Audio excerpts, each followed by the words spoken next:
ஓம் சாந்தி. இன்றைய முரளி 3/6/2025 பாப்தாதா மதுபன். இனிய குழந்தைகளே, இப்போது நீங்கள் புதிய சம்பந்தத்திற்கு சென்று கொண்டு இருக்கிறீர்கள்.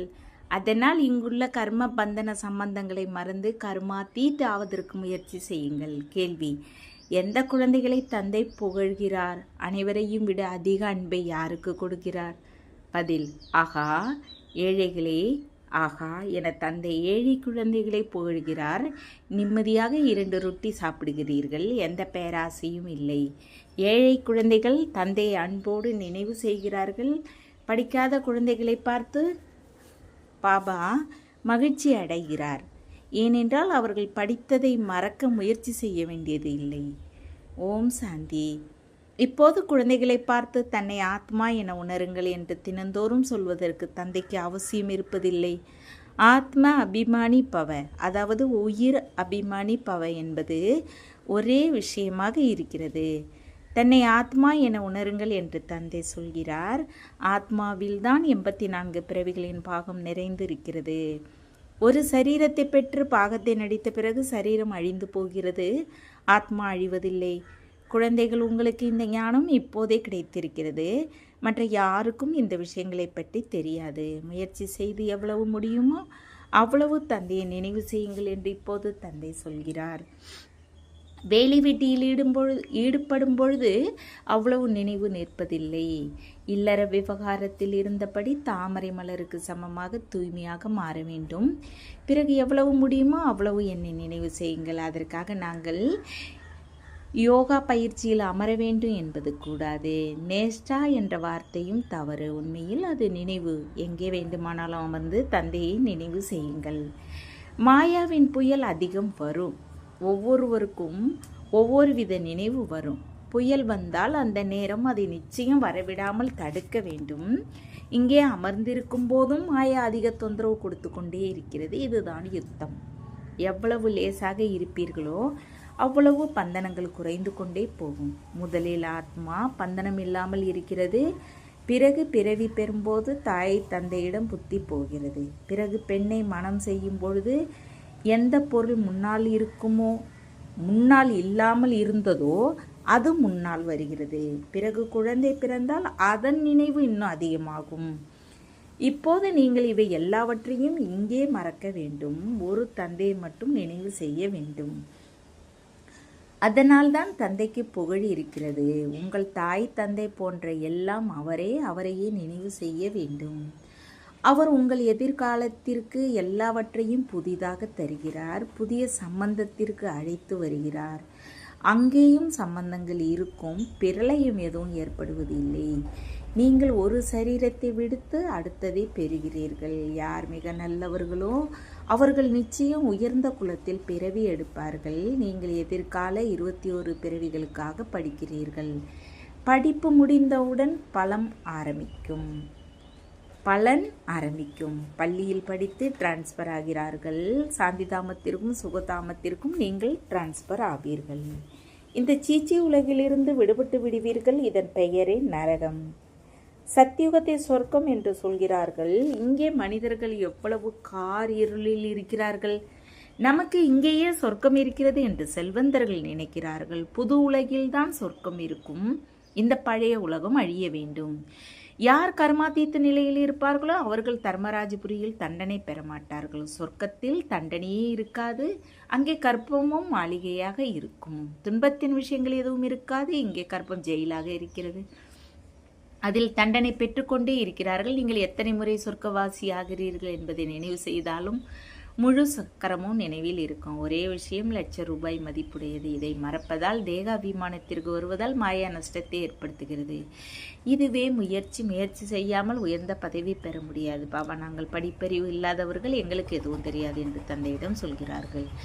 அதை கேட்டு தந்தை மகிழ்ச்சி அடைகிறார். ஏனென்றால் இங்கே படித்ததை எல்லாம் மறக்க வேண்டும். இங்கே கொஞ்ச நேரத்திற்கு சரீர நிர்வாகம் போன்றவற்றிற்காக படிக்க வேண்டும். இவையெல்லாம் அழிய வேண்டியவை என்று உங்களுக்கு தெரியும் தானே. எவ்வளவு முடியுமோ அவ்வளவு தந்தையை நினைவு செய்ய வேண்டும். பிறகு ரொட்டி துண்டுகளை மகிழ்ச்சியாக சாப்பிட வேண்டும். இந்த நேர ஏழைகளே வாழ்க. நிம்மதியாக ரொட்டி துண்டு சாப்பிடுகிறீர்கள். பேராசை எதுவும் இல்லை. இந்த காலத்தில் தானியங்கள் எங்கே கிடைக்கின்றன? சீனி எல்லாம் கூட கொஞ்சம் கொஞ்சமாக கிடைக்காமல் போகும். நீங்கள் ஈஸ்வரிய சேவை செய்வதால் உங்களுக்கு அரசாங்கம் கொடுக்கும் என்பது கிடையாது. அவர்களுக்கும் ஒன்றும் தெரியாது. நாங்கள் எல்லோரும் ஒன்று சேர்ந்து தாய் தந்தையிடம் போகிறோம். அவர்கள் குழந்தைகளுக்கு டோலி அனுப்ப வேண்டியிருக்கிறது என்று அரசாங்கத்திற்கு புரிய வையுங்கள் என்று குழந்தைகளுக்கு சொல்கிறார்.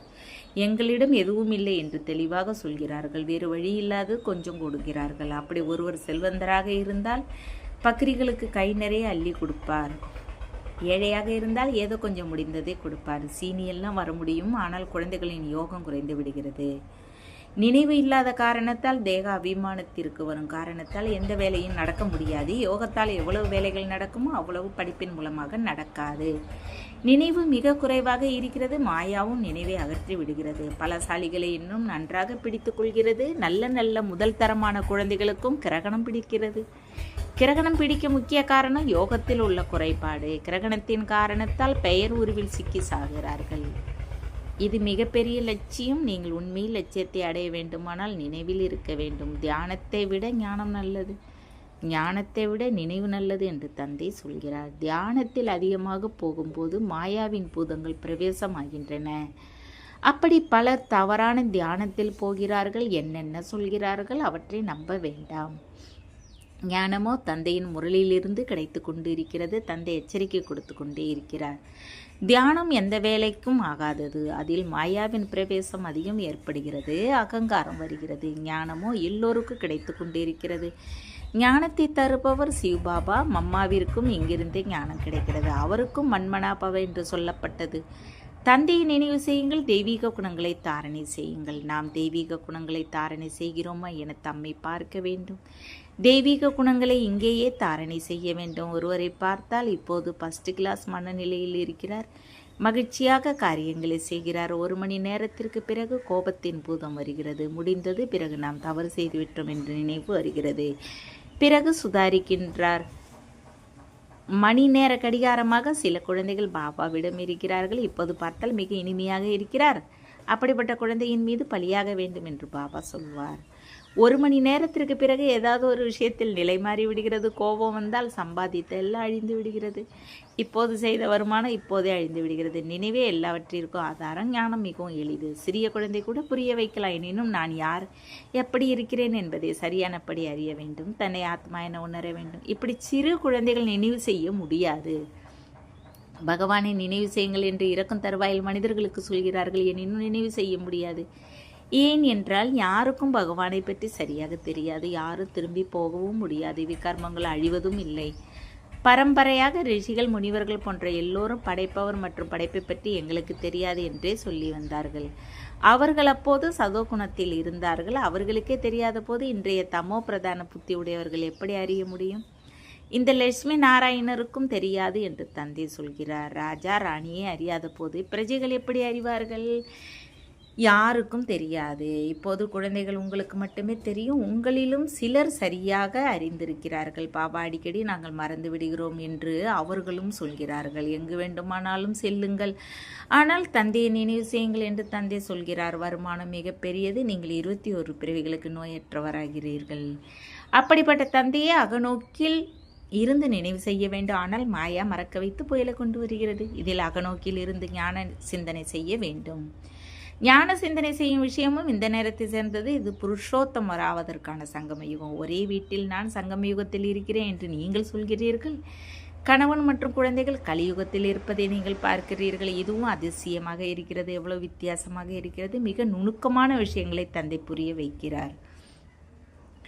வீட்டில் இருந்த போதும் நாம் மலர்களாக மாறுவதற்கு முயற்சி செய்து கொண்டு இருக்கிறோம் என்பது புத்தியில் இருக்கிறது. இவை அனுபவ விஷயங்கள். நடைமுறையில் முயற்சி செய்ய வேண்டும். நினைவு செய்வது முயற்சியாக இருக்கிறது. ஒரே வீட்டில் ஒருவர் அன்னமாக மற்றவர் கொக்காக இருக்கிறார்கள். பிறகு ஒருவர் மிக ஃபர்ஸ்ட் கிளாஸாக இருக்கிறார். ஒருபோதும் விகாரத்தில் எண்ணம் வருவதில்லை. கூடவே இருந்தாலும் பவித்திரமாக இருக்கிறார்கள். தைரியத்தை காட்டுகிறார்கள். அவர்களுக்கு எவ்வளவு உயர்ந்த பதவி கிடைக்கும். அப்படியும் குழந்தைகள் இருக்கிறார்கள். சிலர் விகாரத்துக்காக எவ்வளவு அடிப்பதையும் சண்டை போடுவதையும் பாருங்கள். எண்ணத்திலும் ஒருபோதும் அப்பவித்திரமாக நினைவு வரக்கூடாது. அப்படிப்பட்ட மனநிலை இருக்க வேண்டும். தந்தை ஒவ்வொரு விதத்திலும் அறிவுரை கொடுத்து கொண்டே இருக்கிறார். ஸ்ரீயின் வழிபடி நாம் ஸ்ரீ லட்சுமி நாராயணர் ஆகிறோம் என்பது உங்களுக்கு தெரியும். ஸ்ரீ என்றால் உயர்ந்தவர். சத்தியுகத்தில் நம்பர் 1 உயர்ந்தவர்கள் இருக்கிறார்கள். திரேதாயுகத்தில் 2 டிகிரி குறைகிறது. இந்த ஞானம் குழந்தைகள் உங்களுக்கு இப்போது கிடைக்கிறது. யாருக்கு ஞான ரத்தினங்களின் மீது மரியாதை இருக்குமோ ஒருபோதும் தூங்கி வழிவது இல்லையோ அவர்களையே முன்வரிசையில் அமர வேண்டும் என்பது இந்த ஈஸ்வரிய சபையின் சட்டம். சில குழந்தைகள் தந்தையின் முன் அமர்ந்து தூங்கி விடுகிறார்கள், கொட்டாவி விடுகிறார்கள். அப்படிப்பட்டவர்கள் கடைசியில் போய் அமர வேண்டும். இது குழந்தைகளின் ஈஸ்வரிய சபை. எனினும் சில பிராமணிகள் அப்படிப்பட்டவர்களையும் அழைத்து வருகிறார்கள். உண்மையில் தந்தையிடமிருந்து செல்வம் கிடைக்கிறது. ஒவ்வொரு வாக்கியமும் ₹1,00,000 மதிப்புடையது. இந்த சங்கமயுகத்தில் மட்டுமே ஞானம் கிடைப்பது உங்களுக்கு தெரியும். பாபா, நாங்கள் எல்லையற்ற ஆஸ்தி பெற மீண்டு வந்திருக்கிறோம் என்று நீங்கள் சொல்கிறீர்கள். இது சிச்சி உலகம், உங்களுடையது எல்லையற்ற வைராக்கியம் என்பதை இனிமேலும் இனிய குழந்தைகளுக்கு தந்தை அடிக்கடி புரிய வைக்கிறார். இந்த உலகில் நீங்கள் பார்க்கும் அனைத்தும் நாளை இருக்காது என்று தந்தை சொல்கிறார்.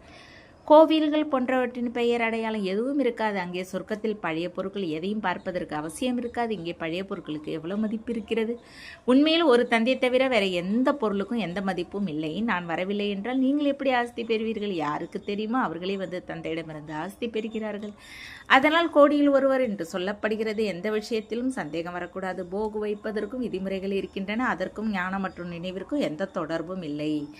மற்ற எந்த விஷயத்தோடும் உங்களுக்கு சம்பந்தம் இல்லை. அப்பா மற்றும் ஆஸ்தி என்ற வெறும் 2 வார்த்தைகளே இருக்கின்றன. அப்பா என்று பகவானுக்கு சொல்லப்படுகிறது. விரல்களாலும் இப்படி சைகை காட்டுகிறார்கள். ஆத்மா சைகை காட்டுகிறது. பக்தி மார்க்கத்தில் நீங்கள் என்னை நினைவு செய்கிறீர்கள் என்று தந்தை சொல்கிறார். நீங்கள் எல்லோரும் எனது காதலிகள். தந்தை ஒவ்வொரு கல்பமும் அந்த அனைத்து மனிதர்களின் துன்பத்திலிருந்து விடுவித்து அமைதியை சுகத்தையும் கொடுப்பது உங்களுக்கு தெரியும். உலகில் அமைதியை எல்லையற்ற தந்தை எப்படி ஸ்தாபனை செய்கிறார் என்பதை புரிந்து கொள்ளுங்கள். ஒரு நொடியில் 21 பிறவிகளுக்கு உலகின் எஜமானராக வேண்டும் என்றால் புரிந்து கொள்ளுங்கள் என்று பலகையில் எழுதி வைக்க வேண்டும் என்று தந்தை சொன்னார். வீட்டிலும் போர்டு வையுங்கள். 3 அடி நிலத்தில் நீங்கள் மிகப்பெரிய வைத்தியசாலை மற்றும் பல்கலைக்கழகத்தை திறக்க முடியும். நினைவால் 21 பிறவிகள் ஆரோக்கியமும் படிப்பால் சொர்க்கத்தின் அரச பதவியும் கிடைக்கிறது. நாங்கள் சொர்க்கத்தின் எஜமானர்கள் என்று பிரஜைகளும் சொல்வார்கள். இன்று மனிதர்களுக்கு வெட்கமாக இருக்கிறது. ஏனென்றால் நரகவாசிகளாக இருக்கிறார்கள். எங்கள் தந்தை சொர்க்கவாசியாகிவிட்டார் என்று தாமே சொல்கிறார்கள். அப்போது அவர்கள் நரகவாசிகள் தானே. எப்போது இறப்பார்களோ அப்போதே சொர்க்கத்திற்கு போவார்கள். எவ்வளவு எளிய விஷயம். குறிப்பாக நல்ல காரியங்கள் செய்தவரை பெரிய மகாதானியாக இருந்தார், சொர்க்கம் சென்றார் என்று சொல்கிறார்கள். ஆனால் யாரும் போவதில்லை. நாடகம் எப்படி முடியுமோ அப்போது அனைவரும் மேடையில் நிற்பார்கள். எப்போது எல்லா நாடகங்களும் இங்கே நடிகர்களும் இங்கே வருவார்களோ அப்போதே சண்டையும் நடக்கும். பிறகு திரும்பி செல்வார்கள். சிவனின் ஊர்வலம் என்று சொல்கிறார்கள். சிவபாபாவோடு அனைத்து ஆத்மாக்களும் போகும். 84 பிறவிகள் முடிவதே இப்போது முக்கியமான விஷயம். இப்போது இந்த செருப்பை விட வேண்டும். அப்படி பாம்பு பழைய தோலை நீக்கி புதியதை பெறுகிறது. நீங்கள் சத்தியுகத்தில் புதிய தோலை பெறுவீர்கள். ஸ்ரீகிருஷ்ணர் எவ்வளோ அழகாக இருக்கிறார். அவரிடம் எவ்வளோ கவர்ச்சி இருக்கிறது. 1st கிளாஸ் சரீரம். அப்படி நாமும் பெறுவோம். நாங்கள் நாராயணராவோம் என்று சொல்கிறீர்கள். இது அழுகி போன சீச்சி தோலாக இருக்கிறது. இதை விட்டு நாம் புதிய உலகத்திற்கு போவோம். இதை நினைவு செய்தால் ஏன் மகிழ்ச்சி வராது? அதனால்தான் நாங்கள் நரனிலிருந்து நாராயணன் ஆகிறோம் என்று சொல்கிறீர்கள். இந்த சத்திய நாராயண கதையை நன்றாக புரிந்து கொள்ளுங்கள். எதை சொல்கிறீர்களோ அதை செய்து காட்டுங்கள். சொல்வதும் செய்வதும் ஒன்றாக இருக்க வேண்டும். தொழில் எல்லாம் நன்றாக செய்யுங்கள். கைகளால் வேலையை செய்யுங்கள். உங்கள் தந்தையின் நினைவில் இருக்கட்டும் என்று தந்தை சொல்கிறார். உள்ளம் தந்தையின் நினைவில் இருக்கட்டும் என்று தந்தை சொல்கிறார். எந்த அளவு தாரணை செய்வீர்களோ அந்த அளவு உங்களிடம் ஞானத்தின் மதிப்பு அதிகமாகிக் கொண்டே போகும். ஞானத்தின் தாரணையால் நீங்கள் எவ்வளவு பெரிய செல்வந்தர் ஆகிறீர்கள். இது ஆன்மீக ஞானம். நீங்கள் ஆத்மாவே உடல் மூலமாக பேசுகிறது. ஆத்மாவே ஞானத்தை கொடுக்கிறது. ஆத்மாவே தாரணை செய்கிறது. நல்லது இனிமையிலே இனிமையான காணாமல் போய் கண்டெடுக்கப்பட்ட செல்ல குழந்தைகளுக்கு தாய் தந்தை பாப்தாதாவின் அன்பு நினைவுகள் மற்றும் காலை வணக்கம். ஆன்மீக குழந்தைகளுக்கு ஆன்மீக தந்தையின் நமஸ்காரம். ஆன்மீக தந்தைக்கு ஆன்மீக குழந்தைகளின் அன்பு நினைவுகள் மற்றும் நமஸ்காரம். தாரணைக்கான முக்கிய சாரம். 1. இந்த பழைய உலகின் பழைய பொருட்களை பார்த்தும் பாராமல் இருக்க வேண்டும். நரனிலிருந்து நாராயணாவதற்கும் சொல்வதும் செய்வதும் ஒன்றாக இருக்க வேண்டும். 2. அழியாத ஞான ரத்தினங்களுக்கு மதிப்பு கொடுக்க வேண்டும். இது மிகப்பெரிய வருமானம். இதில் தூங்கி வழிவதோ கொட்டாவி விடுவதோ கூடாது. பெயர் உருவத்தின் கிரகணத்திலிருந்து விடுபடுவதற்கு நினைவில் இருக்கும் பயிற்சி செய்ய வேண்டும். வரதானம். தந்தையின் குடை நிழலுக்கு கீழே சிக்கலான பிரச்சனையிலும் தாமரை மலருக்கு சமமாக விலகி அன்பானவர் ஆகுக. சத்தியுகத்தில் எப்போது தந்தை சேவாதாரியாகி வருகிறாரோ அப்போது குடை நிழலின் உருவில் குழந்தைகளுக்கு சதா சேவை செய்கிறார். நினைவு செய்தவுடன் நொடியில் துணையின் அனுபவம் ஏற்படுகிறது. இந்த நினைவின் குடை நிழல் எந்த சிக்கலான பிரச்சனையின் போதும் தாமரை மலரை போல விலகிய அன்பானவராக மாற்றுகிறது. உழைக்க வேண்டியதில்லை. தந்தையை முன்னால் கொண்டு வருவதால் சுயஸ்திதியில் நிலையாக இருப்பதால் எப்படிப்பட்ட பிரச்சனையும் மாறிவிடுகிறது. ஸ்லோகன்: விஷயங்களின் திரையை இடையில் வரவிடாதீர்கள், அப்போது தந்தையின் துணையை அனுபவமாக்கிக் கொண்டே இருக்கும். அவ்யக்த சைகை: ஆன்மீக ஸ்திதியில் இருக்கும் பயிற்சி செய்யுங்கள், அகநோக்கில் இருங்கள். நொடியில் சுயத்தின் சொரூபம், அதாவது ஆன்மீக ஜோதி சொரூபம் நினைவிற்கு வர வேண்டும். கர்மத்தில் நிமித்த உணர்வின் சொரூபம் இருக்க வேண்டும். இவை எந்த தடையிலிருந்து விடுபட உத்தியாக இருக்கின்றன. இந்த டபுள் லைட் சொரூபத்தில் நிலையாக இருந்தால் நொடியில் ஹை ஜம்ப் செய்வீர்கள். எந்த பிரச்சனையும் உங்கள் முன்னேற்றத்தில் தடையை ஏற்படுத்தாது. ஓம் சாந்தி. தேங்க்ஸ் பாப்பா.